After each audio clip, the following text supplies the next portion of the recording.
사랑하는 영락교회 지체들에게 주 안에서 평화 인사를 전합니다. 오늘은 2022년 8월 24일 수요일입니다. 오늘의 묵상 본문은 욥기 23장 1절로 17절까지의 말씀입니다. 오늘 본문 말씀 23장 1절부터의 말씀은 이렇게 시작합니다. 욥이 대답하여 이르되 오늘도 내게 반항하는 마음과 근심이 있나니 내가 받는 재앙이 탄식보다 무거움이라. 내게 반항하는 마음이라고 해석했는데 반항하는 마음과 근심이 있나니 원문은 단순해요. 머리시히라는 말입니다. 머리시히라는 말인데 머리라는 말에는 물론 문자적으로 rebellious, 반항하는 이라는 뜻도 있지만 bitter, 비통한, 침통한 이런 뜻도 있죠. 시히라는 건 complain이라는 말도 있지만 여러 가지 고통, 아픔을 호소하는 것이죠. 그래서 반항하는 마음이라고 하는 것은 문맥적으로 보면 맞지 않는 것 같아요. 욥의 마음속에는 침통함이 있다. 뭐라 말할 수 없는 그런 비통함이 있다. 이런 이야기죠. 내가 받는 재앙이 탄식보다 무거움이라. 굉장히 문학적으로 멋지게 의역을 했는데 원문은 야디 카버다흐라는 말입니다. 단순한 말이에요. 야디 카버다흐라는 말인데 야디라는 게 손이죠. 근데 그것을 나의 손이라고 해석할 수도 있고 그의 손이라고 해석할 수도 있습니다. 카버다흐라고 하는 것은 끝이 없다. 영어로 하면 listless예요. 끝이 없다. 내 손이 끝이 없다. 이건 무슨 말이냐면 내가 받는 재앙이 끝이 없다라는 말도 될 수 있고 그가 주는 재앙이 끝이 없다라고 할 수도 있겠죠. 하나님이 같은 문맥적으로는 뜻은 통하는 말이죠. 주님이 주시는 이 재앙이 끝이 없구나라는 탄식일 수도 있고 내게 그 재앙이 끝이 없다라고 하는 그런 주관적인 탄식일 수도 있는 것이죠. 중요한 것은 어쨌든 재앙이 끊임없이 몰려오고 그것 때문에 비통한 마음, 비통한 슬픔에 빠져있는 욥의 고백입니다. 3절에 내가 어찌하면 하나님을 발견하고 그의 처소에 나아가랴. 어떻게 이 어려움 속에서 주님을 만날 수 있을까? 어떻게 하면 주님의 처소로 나아갈 수 있을까? 이것을 호소하고 고민하고 있는 것이죠. 이것의 깊은 곳에는 의와 공의가 주의 보좌의 기초라고 하는 시편 89편의 말씀이 있죠. 14절의 말씀인데 주님은 공의의 하나님이시죠. 그래서 주님 앞에 나가면 나의 억울함, 사람들이 정죄하고 비난하는 이 억울함을 풀어줄 수 있는 분은 주님밖에 없으시다라는 겁니다. 주님께 받는 고통보다 더 욥을 고통스럽게 하는 것은 관계의 어려움이죠. 사람들이 손가락질하고 아이들이 비웃는 평생의 친구들이 와서 자신을 정죄하는 이 어려움, 이 아픔을 해결해 주실 수 있는 분은 주님밖에 없다라는 거죠. 더 근본적으로는 자신의 이 깊은 아픔, 이 통절한 비통함을 알아줄 수 있는 분이 주님밖에 없다라고 하는 것으로 그 말씀의 고백이 나아가게 됩니다. 5절에 내게 대답하시는 말씀을 내가 알며 내게 이르시는 것을 내가 깨달으랴. 알 수 없다는 거죠. 주님이 깨닫게 해 주셔야 아는 거죠. 주님이 말씀하신다고 해서 내가 알 수 있는 것이 아니죠.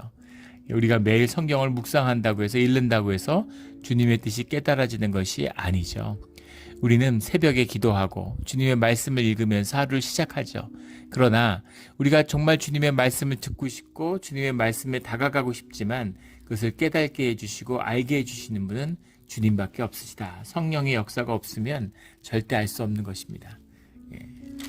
내가 교회 마당을 내가 밟는다. 천만의 말씀이죠. 주님이 허락하시지 않으면 누구도 교회에 올 수 없어요. 또 교회 마당을 밟는다고 종교 생활을 할 수 있을지 몰라도 그게 신앙은 아니죠. 예배자로 쓸 수 있는 것, 예배 가운데 하나님을 만날 수 있는 건 하나님의 역사입니다.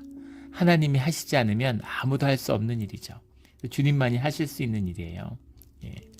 그러므로 내가 어떻게 하나님의 말씀을 알면 내가 깨달으랴 라고 하는 것은 정직하고 진실한 주님 앞에 고백이죠. 이런 고백과 이 겸손한 마음을 잃지 않는 우리의 신앙의 자리가 되기를 주의 이름으로 축원합니다. 그가 큰 권능을 가지시고 나와 더불어 다투시겠느냐? 아니로다. 도리어 내 말을 들으시리라. 공의의 하나님과 더불어 주님께 나아가기를 간구하는 욥의 믿음 가운데는 주님이 긍휼과 자비의 사랑의 하나님이다 라고 하는 믿음이 있는 거죠.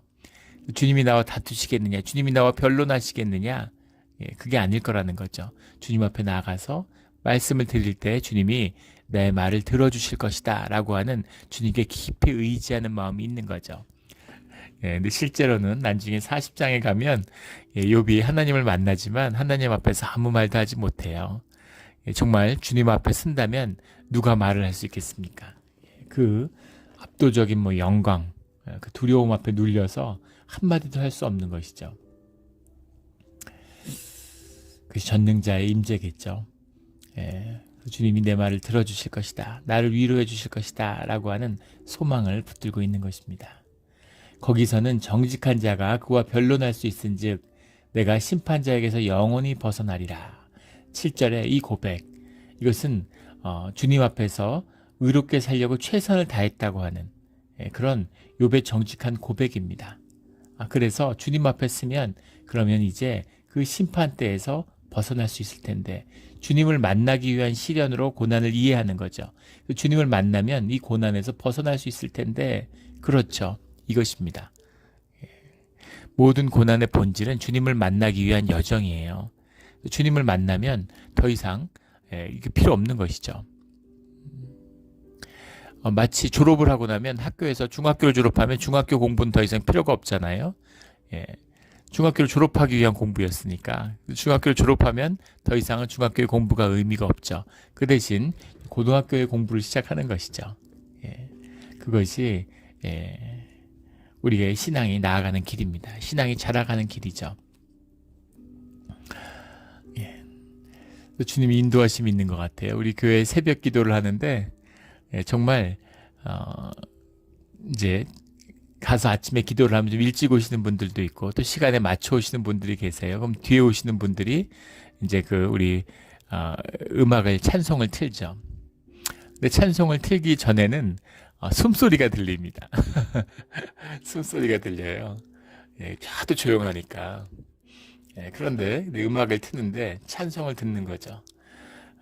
근데 예전에 제가 처음 교회 나갔을 때, 제가 뉴욕에서 처음 이민교회를 나갔을 때는 새벽에 가면은 드럼을 치면서 찬양을 했어요. 그리고 막 소리를 고래고래 통성기도를 하는데 소리를 진짜 고래고래 지르고 막 난리가 났었습니다. 그렇게 1시간, 2시간씩 기도하던 기억이 나는데 참 감사한 것은 그때는 그런 기도가 필요했던 것 같아요. 때에 맞게 주님이 인도하심이 있구나, 기도의 자리가 있구나 하는 것을 깊이 느낍니다. 주님 앞에 나아가는 단계가 있는 것이죠. 근데 중요한 것은 그 모든 단계의 중심은 주님께 더 다가가는 것이다. 주님과 함께하는 것이다 라는 거죠. 주님과에 다가갈 때마다, 주님을 만날 때마다 또 새로운 길로, 새로운 자리로 나가게 되는 것이죠. 그래서 그 기쁨이 있고 그 감사가 있는 것입니다. 그게 삶의 무게죠. 우리가 살아야 하는 이유입니다. 교회에서 우리 전에 보면 20대 자매들 중에 이제 영적인 은사가 있는 자매들이 있어요. 그래서 예언이 터지고 아주 치유의 은사가 임하고 굉장한 일들이 일어나고 그런 기도의 은사가 있는, 그래서 며칠씩 막 금식으로 계속 기도하고 이런 자매들이 있습니다. 그런데 그 자매들이 신앙이 깊은 것이냐? 그렇지 않아요. 은사가 신앙의 깊이를 나타내는 게 아닙니다. 우리는 눈에 보이는 거니까 그럼 대단한가 보다 막 이러는데, 그런데 40대에 자녀를 키우는 그런 엄마의 영성을 보다 결코 깊지 못하죠. 자식을 키우면서 깊은 아픔과 자녀의 사랑을 경험하는 것이 신앙의 여정에 굉장히 중요한 것이죠. 자녀를 키우는 게 가장 큰 영성훈련이라고 그러잖아요. 그래서 능력이 신앙이 아니라 주님을 만나가고 주님을 알아가는 과정인 거죠. 그것이 우리의 삶의 깊은 비밀입니다. 살아야 하는 이유가 있는 거예요. 번쩍번쩍하고 멋있고 무슨 신앙의 영웅이 되라고 하시는 게 아닙니다. 진실되게 우리의 삶에 깊이 뿌리 내리는 주님과 함께하는 삶을 만나라 라는 것이 주님의 초청이죠. 근데 그 삶의 깊이에는 고난이 있어요. 그 종교는 자꾸 이원화시키는 거죠. 우리의 신앙을 현실에서 분리시킵니다. 뭔가 멋있고 멋떨어지는 것처럼 신앙이라고 하는 것은 어떨 땐 답답하고 어떨 땐 지루하고 어떨 땐 어렵고 어떨 땐 재미가 없는 거죠. 그러나 그것은 진실하고 의미 있고 소중한 것입니다. 그것이 우리의 신앙의 길이죠. 이 길을 진실되게 뚜벅뚜벅 걸어서 끝까지 가는 그런 우리의 신앙의 길이 되기를 주의 이름으로 축원합니다. 8절에 그런데 내가 앞으로 가도 그가 아니 계시고 뒤로 가도 보이지 아니하며 9절에 그가 왼쪽에서 일하시나 내가 만날 수 없고 그가 오른쪽으로 돌이키시나 배울 수 없구나. 어디에도 주님을 찾을 수 없는 탄식을 고백하는 것이죠. 주님을 쉽게 만날 수가 없는 거예요. 주님을 어떻게 내가 만나고 싶다고 만날 수 있습니까? 주님이 만나 주셔야 만나는 거죠. 근데 주님이 침묵하고 계시니까 어디로 가도 주님을 만날 수 없다라는 고백이고, 이 고백이 진정한 사실은 이 모든 고통의 본질이죠. 우리 믿는 사람들의 가장 큰 어려움은 주님의 침묵입니다. 이게 힘든 거예요. 아무리 힘들어도 주님이 말씀하시면 뭐가 힘들겠어요. 그 의미를 알고 가야 할 길이 안다면 그러면 그 길을 가면 되는 것이죠. 주님이 침묵하시기 때문에 어려운 것입니다. 10절에 그러나 내가 가는 길을 그가 아시나니 그가 나를 단련하신 후에는 내가 순금같이 되어 나오리라. 정말 정금 같은 순금 같은 신앙의 고백이죠. 우리가 너무나 잘 알고 있는, 내가 가는 길을 그가 아시나니, 나는 모르겠지만, 내가 가는 길이 어딘지 내가 모르겠지만 주님과 동행하는, 나와 동행하는 주님은 아신다라고 하는 고백이죠. 그래서 주님이 침묵하고 계시지만 나와 함께 계시고 내게 보이지 않지만 나와 같이 길을 걸어주시는 주님이다라고 하는 그 고백과 신뢰가 담겨 있는 겁니다. 주님은 아신다는 거죠. 이런 고백이 나오면 맞는 길을 가고 있는 거예요. 그런 이야기가 있죠. 내가 가는 길이 잘 보이고 내가 가야 할 길이 잘 보인다면 그러면 삶의 길을 잃은 것이다 라는 거죠. 왜냐하면 남의 길이 잘 보이기 때문입니다. 나의 길에 서 있으면 내 길이 보이지 않는다는 거죠. 내 길을 벗어났기 때문에 내 길이 보이는 거죠.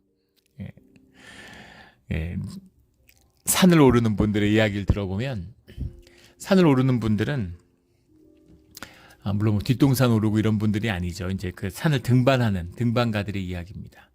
그래서 등반가를 하면 정말 자신의 한계를 뛰어넘는 이제 그런 도전을 하게 되는 거죠. 산을 오를 때 가장 중요한 건 산의 정상을 보지 않는 거라는 거예요. 걸을 때 산 밑을, 발밑을 보고 걷는다는 겁니다. 쉴 때는 정상을 등지고 걸어온 길을 되돌아본대요. 재밌죠? 걸어온 길을 되돌아본다는 거죠. 아, 내가 이런 길을 왔구나. 내가 이렇게까지 왔구나 하는 그런 보람을 느낀다는 겁니다. 성취를 그때 느낀다는 거죠. 쉴 때. 그리고 걸을 때는 발밑을 본다는 거예요. 발밑을 보고 한 발 한 발 걷다 보면 어느 순간인가 정상에 와 있는 거죠. 빨리 가고 싶다고 빨리 갈 수 있는 게 아니라 한 번에 한 걸음씩밖에 못 가잖아요. 나를 수도 없고 뛸 수도 없습니다. 한 걸음 한 걸음 가는데 정상을 바라보면 숨이 찬다는 거죠. 저기까지 가야 되는데 아직 여기까지밖에 못 왔구나. 더 빨리 가야 되는데 이러면서 숨이 차서 답답해지고 어려워진다는 거예요. 두 번째는 정상을 바라보면 넘어진다는 겁니다. 발밑을 보고 한 발 한 발 정성스럽게 디뎌야 되는데 돌이 미끄럽잖아요. 흙이 미끄러울 수도 있고. 그래서 정상을 보고 발밑을 잃으면 길을 놓치거나 또는 넘어질 수 있다는 거죠. 굉장히 의미심장한 이야기가 아닙니까? 그래서 하루에 하루씩 사는 거죠. 하루에 뭐 어디로 가는지 무슨 일이 일어나는지 몰라요. 그러나 열심히 주님을 믿고 주님의 일을 가는 것이죠. 주님은 아시는 겁니다. 우리가 어디로 가는지 그 길을 이끄시고 이루시는 분이 주님이시죠. 너무나 귀한 고백입니다. 우리 가슴에 새기고 마음에 새기고 이 말씀을 늘 붙들고 살아가는 우리 모두가 되기를 주의 이름으로 축원합니다. 내가 가는 길을 그가 아시나니 그가 나를 단련하신 후에는 내가 순금같이 되어 나오리라. 순금이라는 것은 불변과 또 깨끗함의 상징이죠. 순금같이 신성의 상징을 금으로 표현하는 것이 이제 이것이잖아요. 불변하는 깨끗함인 거죠. 순금같이 되어서 주님의 사람이 될 것이다. 이런 거죠. 11절에 내 발이 그의 걸음을 바로 따랐으며 내가 그의 길을 지켜 치우치지 아니하였고 12절에 내가 그의 입술의 명령을 어기지 아니하고 정한 음식보다 그의 입의 말씀을 귀히 여겼도다. 음식보다 그의 말씀을 귀히 여겼도다. 부를 쫓고 부라는 건 헛된 것이다 라는 그 앞에 엘리바스가 힐난을 했는데 욥이 부자기 때문이죠. 그런데 욥의 진실은 음식 먹는 것, 육체를 채우는 것, 그런 것보다 말씀을 귀히 여기며 걸어왔다라고 하는 그런 고백입니다. 음식이 우리의 육의 생명을 지탱하는 것처럼 말씀이 우리의 영의 생명을 지탱하는 것이죠. 그게 참 이 비밀이 큽니다. 참 신기해요. 매일 말씀을 묵상하고 나누죠. 이 쉬운 일은 아니지만 또 주님의 소명을 믿고 하는 겁니다. 매일 말씀을 주일 설교보다 사실은 주중에 묵상의 말씀 나눔이 더 우리가 깊을 수 있습니다. 더 깊은 말씀을 이제 강해로 나누죠. 그런데 월요일을 이제 안식일로 쉬어요. 월요일을 쉬는데 일주일 내에 매일 말씀을 전하다가 월요일을 쉬고 가장 말씀을 전하는 게 묵상이 어려운 게 화요일입니다. 월요일 쉰 것 때문에 화요일 날 뭔가 또 완전히 새로운 거죠. 수요일, 목요일 쭉 가면은 또 말씀이 이렇게 풀어지고 그런 게 있어요. 그 말씀을 갖고 살아간다는 것. 이게 영의 비밀인 거죠. 예전에 어느 분들이 와서 그런 얘기를 해요. 우리 이제 코로나 지나고 교회 안 나오는 분들이 많이 있습니다. 우리 교회뿐만 아니라 어디나 마찬가지죠. 전체적으로는 국민의 통계를 보면 교인이 한 절반 줄었다 그러죠.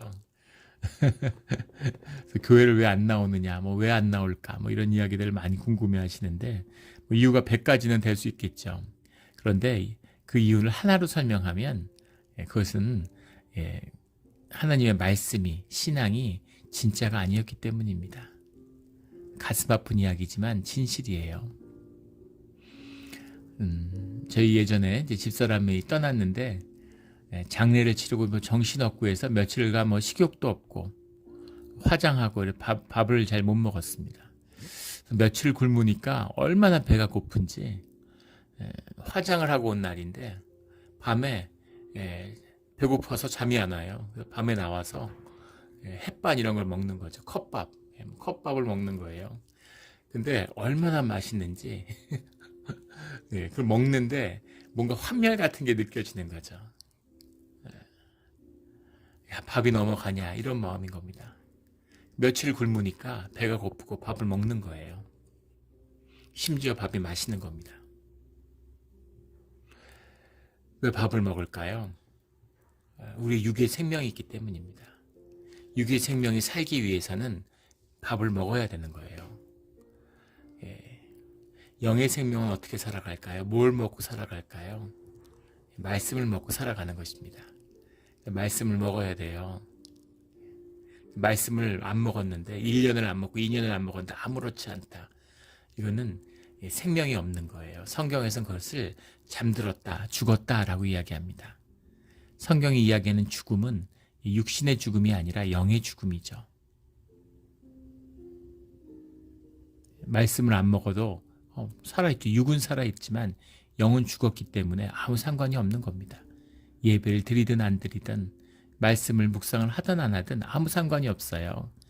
그것은 영의 생명이 없기 때문이에요. 성령의 생명이 없기 때문입니다. 너무 아프지만 진실이에요. 이것이 종교 안에 있는 신앙의 비밀입니다. 교회 안 다니는 사람들을 정죄하는 게 아니에요. 그것을 할 수 있는 우리의 비통함이죠. 주님 앞으로 예배자로 인도하여 주소서, 세워주소서라고 하는 말씀을 알게 하여, 말씀을 귀히 여기게 하여 주시옵소서라는 기도밖에 할 것이 없습니다. 그것을 받아주시고 이루어 주시는 분, 우리의 발길을 안식일 날 교회로 인도해 주시는 그 분은 주님의 성령밖에 없으시다라는 것이 우리의 영의 진리라는 거죠. 이 아픔을 새기고 주님의 은혜를 만나는, 또 놓치지 않는 우리 모두가 되기를 주의 이름으로 축원합니다. 정한 음식보다 그의 입의 말씀을 귀히 여겼도다라는 이 고백이죠. 14절에 그런즉 내게 작정하신 것을 이루실 것이라. 이런 일이 그에게 많이 있느니라. 이런 일이 그에게 많이 있느니라 라고 하는 말의 정확한 의미에 대해서는 여러 해석이 분분합니다. 하나는 이렇게 의롭지만 주님 앞에서 징계를 받는 또는 어려움을 겪은 사람들이 나 말고도 또 있었다라는 의미로도 해석되기도 하고, 또는 이렇게 어려움과 밀어닥친 고난의 일들이 여전히 많이 남아있다, 뭐 이렇게 해석하기도 합니다. 두 개 다 문맥적으로는 통하는 이야기죠.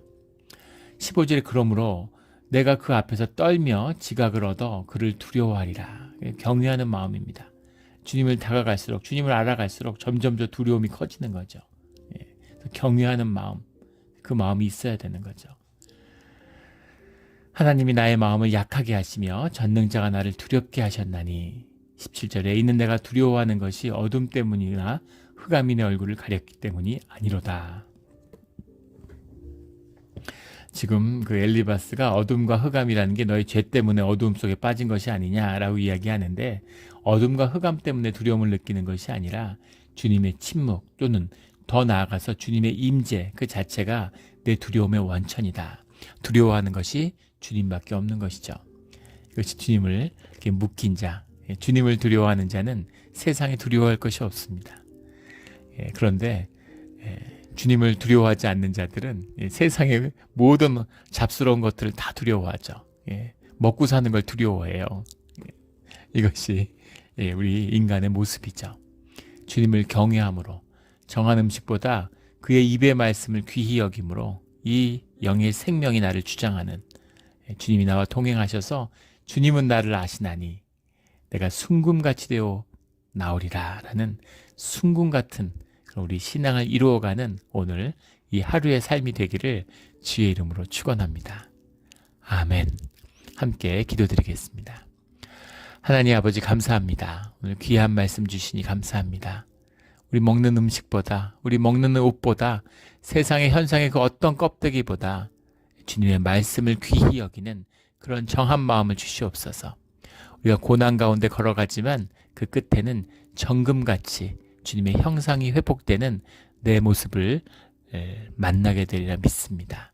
참나를 누리며 참나가 피어나는 그런 존귀한 삶으로 주님이 인도해 주실 것을 말씀하여 주시니 감사합니다. 믿음으로 말씀을 붙들고 기도로 주님께 의지하며 나아가는 그런 우리의 삶의 자리, 또 한 계단 계단이 되게 하여 주시옵소서. 감사하며 예수 그리스도의 이름으로 기도드렸습니다.